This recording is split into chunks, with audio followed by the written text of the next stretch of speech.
Hi everybody and welcome to Heel Heat. My name is George Coles, and on this episode, we're following up our battle of the 80s with a battle of the 90s. And before I get into it, if you do hear that lawnmower in the background, I do apologize. Right before I started recording my videos, my neighbors, I guess, are doing lawn work right now, so I do apologize if you hear that. That being said, for this, what we're going to do is going to be a little bit different. For the 80s, we had the NWA represented by Jim Crockett Promotions going up against the WWF in a dream card. For this, we're going to have three promotions involved: WWF, WCW, and ECW. And this is going to be loosely based on the 1998 rosters for each company. The alignment as far as heel face may not be exact here, but I'm trying to get as close as I can. With all that being said, let's jump right in. We're going to have 10 matches just like we had with the 80s, and these are the matches I would sign. Starting off like I did in the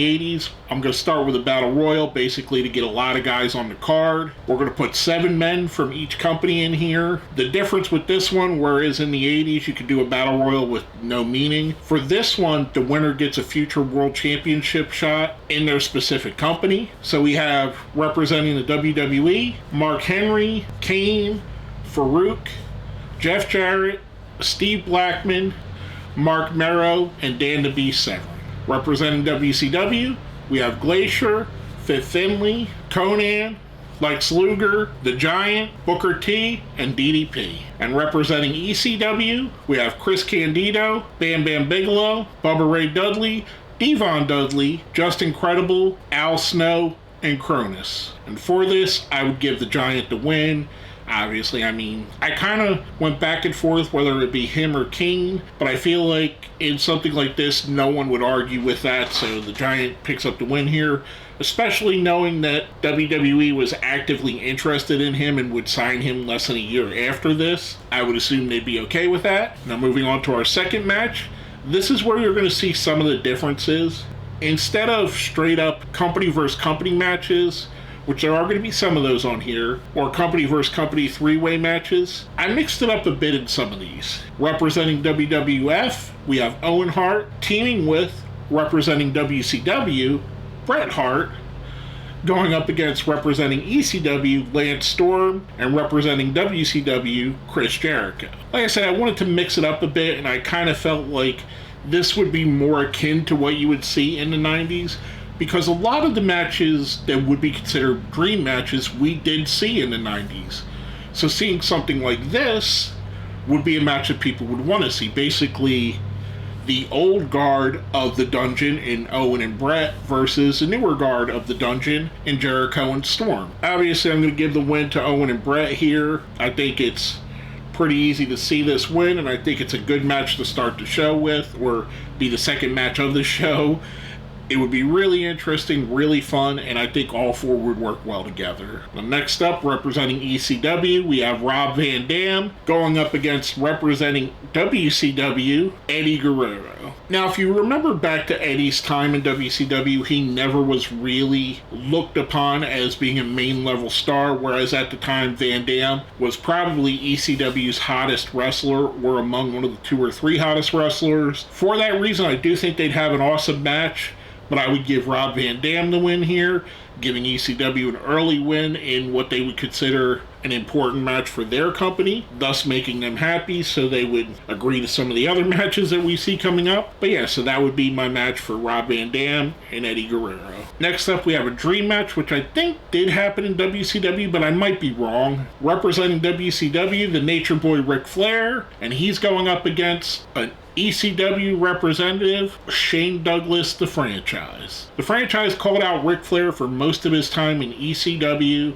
made challenges to him, and I read somewhere that there was even a time where it was thought about it potentially happening, and I do think it did happen when Douglas went to WCW later in the decade. I'm not 100% sure, I might be wrong on that. There's so many crazy one-off matches that happened in late WCW that it's possible it happened and it just slips my mind. For for this, I mean, we're going to give Ric Flair the win here. As much as I think Shane would not like this outcome, I think he would agree with it because he's a good company guy. And as you can see so far, WCW has a little bit of momentum here, a little bit of happiness. I mean, with the Giant winning, with Bret winning his part of a match, they did let Guerrero lose, so giving him a little back here makes sense to me. Now, the next match is an ECW versus WCW match again.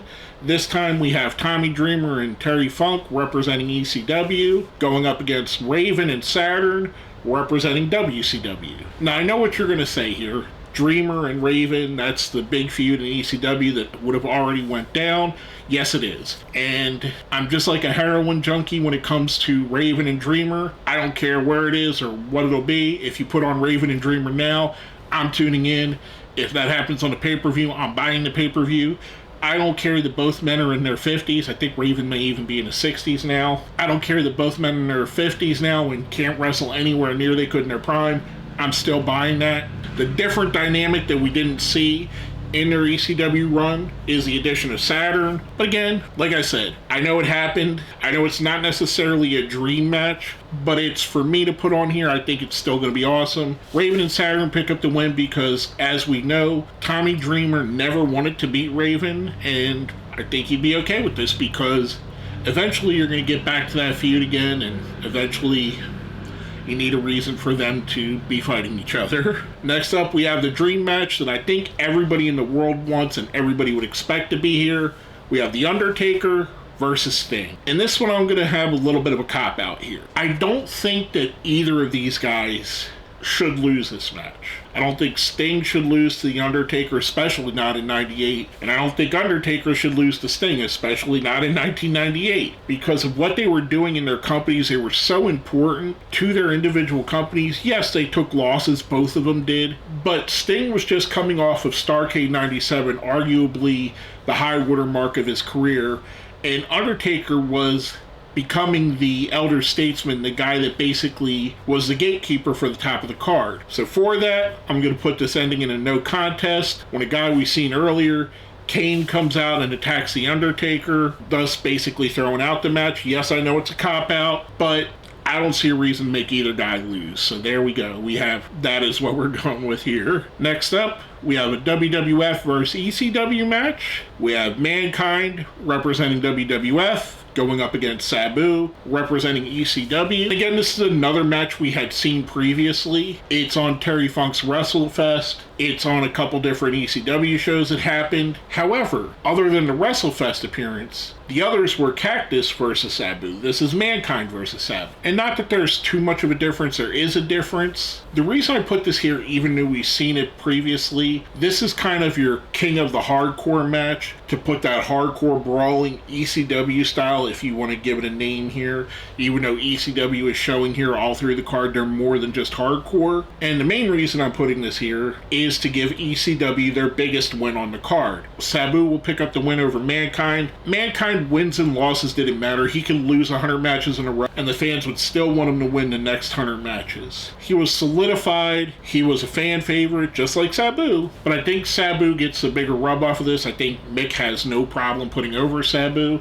We've seen him do it before. And I think this gives us a little bit of that flavor on the card. Now, next up is another kind of mixed-matched match. This one's to be more fun, bring it back down a little bit from the violence. We get representing WCW on team number 1, Scott Hall and Kevin Nash, and they're teaming up with, representing WWF, Triple H and X-Pac. So basically DX and the NWO are teaming up, and they're going up against Rick and Scott, the Steiner brothers, representing WCW, and Hawk and Animal, the Legion of Doom, representing WWF. This again is just another fun match to put on the card. I kind of toyed with doing NWO versus DX, but I think it would be more on brand for them to team up than it would be for them to go against each other. I mean, everybody knows that these guys are legitimate friends behind the scene. With that, I think that Hall and Nash, Triple H, and X-Pac pick up the win with this, basically because they're a more cohesive unit, and I think it's going to be the fun match of the show. Now we go into our double main events. The first one, The Rock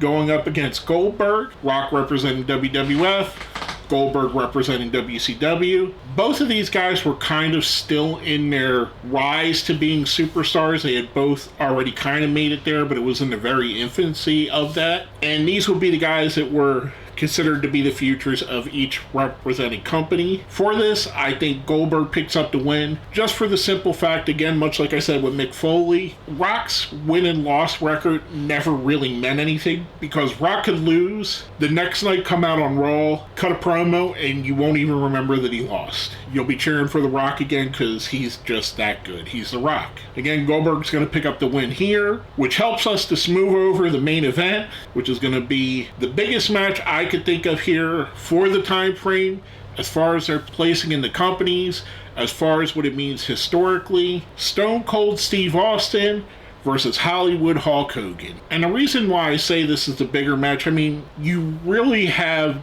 two of the biggest icons in the history of wrestling. We got The Rock versus Hogan, but we never really got Stone Cold versus Hogan. And I know a lot of that's due to backstage politics. Neither man wanted to lose to the other. There was some legitimate animosity with Austin going to Hogan from Hogan holding him back in WCW, or at least perceived to have been holding him back in WCW. For this, we're going to say Hulk got a really big payoff here to make him okay with this. Plus, as we see, Goldberg got the win over The Rock. So they talk Hulk into it. Somehow he goes along, because God knows we don't think he would. I'm giving the win to Stone Cold Steve Austin. It's kind of like the same thing that happened when The Rock and Hogan met, or when Hogan wrestled Andre, or when Cena wrestled The Rock. You kind of got to ultimately give the win to the younger talent, to the guy that's going to be wrestling longer, which at this point, it seemed to be Steve Austin, even though I think Hogan actually wrestled longer after this than Austin, but that's due to injury. It's not because Austin would have retired. I don't think Austin would have retired as early as he did if he didn't have the nagging injuries. He probably would have done at least another 5 years. But I digress. Austin picks up the win in the main event, thus capping off our night of dream matches, our war of the 90's, WCW versus ECW versus WWF. Let me know what you think about these matches. Do you like the match card I came up with? How would have you changed it? Who would have you put on the card that might have been better? Maybe you would have done a Dudley Boys versus New Age Outlaws match that I didn't add here, even though the Dudleys are in the Battle Royal. Would you have put New Jack somewhere on the card? Ken Shamrock's another guy that misses out here, who was a big star at the time. Let me know what you think. How would you have done this? Would you have changed some of these matches? Put it down here in the comments. Are you liking these videos? Do you think these are a good idea? There's not too many more of them I can make. I mean, we could probably do a 2000s and a 2010s. 2010s would be hard because I don't know who would go up against the juggernaut of WWE at that time. For 2000s, I might not even include WWE. I might go with like Ring of Honor versus TNA. That might be a more fair fight, even though I think Ring of Honor wasn't ever on the level of TNA. And again, if you hear that in the background, I'm sorry. They're really close. My neighbors are less than 15 feet in that direction behind me, and it sounds like they're doing their lawn work, which is okay. I mean, it makes sense. We live in Florida. You got to get that done before it rains, and it's probably going to rain here in a couple minutes because it rains every day in Florida. Anyway, I digress. Let me know your opinion. While you're there, smash that like button, share the video, subscribe if you haven't. With all that being said, my name is George Coles, and you've been watching Heel Heat.